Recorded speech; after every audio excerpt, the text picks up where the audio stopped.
Shalom saudara-saudara terkasih dalam nama Yesus Kristus. Kita berjumpa lagi di dalam renungan harian HKBP Setia Mekar. Namun sebelum sampai kepada ayat renungan pada hari ini, terlebih dahulu kita bersatu dalam doa. Terpuji dan termulialah Engkau Tuhan, karena kasih karunia-Mu yang senantiasa memberkati kami, sehingga kami boleh Tuhan menjalani hidup kami hingga di pagi hari ini. Tuhan, sebentar lagi kami akan melakukan aktivitas dan pekerjaan kami. Namun terlebih dahulu kami rindu akan firman-Mu. Ajari kami Tuhan memahami firman-Mu. Terpujilah Engkau kini dan sepanjang segala masa. Amin. Bapak Ibu, saudara-saudara yang terkasih dalam nama Yesus Kristus, yang menjadi ayat renungan pada kita di pagi hari ini, tanggal 5 November 2024, yaitu tertulis dalam kitab Amsal pasal yang ke-21 ayatnya yang ke-21. Saya bacakan untuk kita semua. Siapa yang mengejar kebenaran dan kasih akan memperoleh kehidupan, kebenaran dan kehormatan. Siapa yang mengejar kebenaran dan kasih akan memperoleh kehidupan, kebenaran dan kehormatan. Demikian firman Tuhan. Bapak Ibu, saudara-saudara yang terkasih dalam nama Yesus Kristus, kalau kita lihat dalam nats ini ada 2 poin yang ingin ditekankan bagi kita di dalam melakukan aktivitas kita, yaitu dikatakan siapa yang mengejar kebenaran dan kasih akan memperoleh kehidupan dan kehormatan. Perlu kita membedakan Bapak Ibu, kebenaran dengan merasa benar. Orang benar dengan orang yang dibenarkan.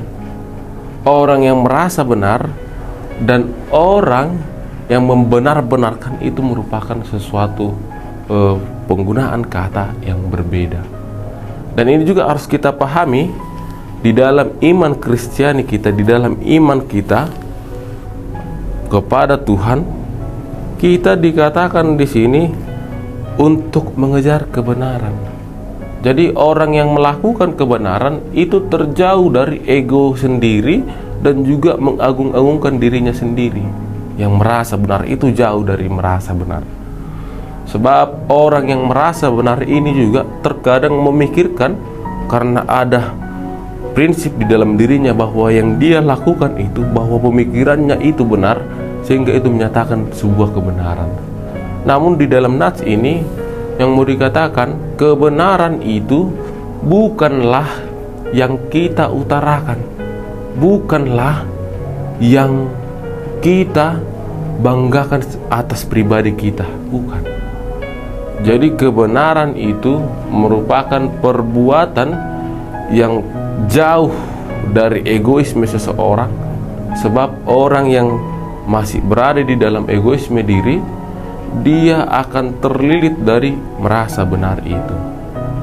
Oleh sebab itu saudaraku, sebagaimana kita iman Kristiani mengajarkan kita untuk berbuat kasih, yang dimana kasih itu bukanlah sebuah bentuk keuntungan bagi orang yang melakukannya, tetapi kasih itu seperti kasih agape, memberi, menolong orang, mengasihi orang tanpa membalaskan balasan, tanpa hanya dengan keluarga saja, melainkan untuk semua orang.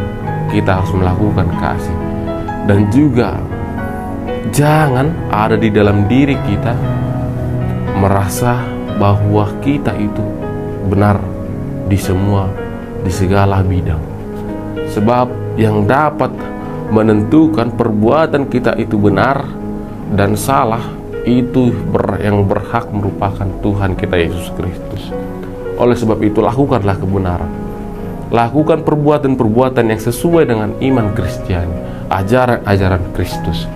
Jangan benarkan perbuatanmu hanya karena itu merupakan keinginan dagingmu.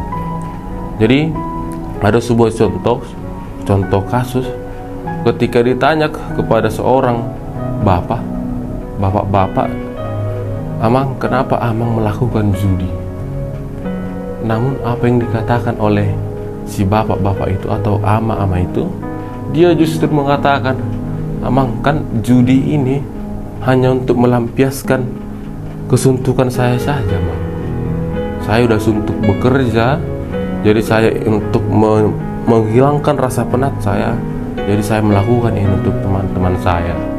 Dan juga saya sudah menyisihkan kok untuk uang keluarga dan juga untuk hiburan saya."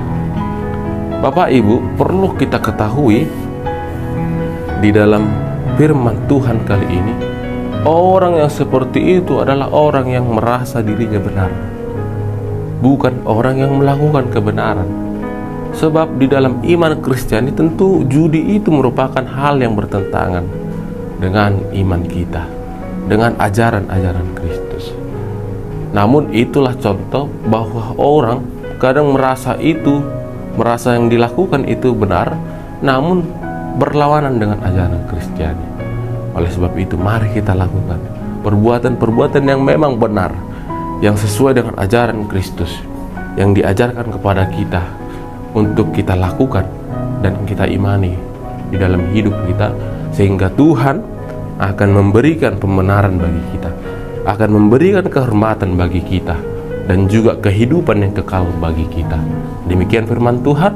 Selamat beraktivitas. Tuhan Yesus memberkati. Amin.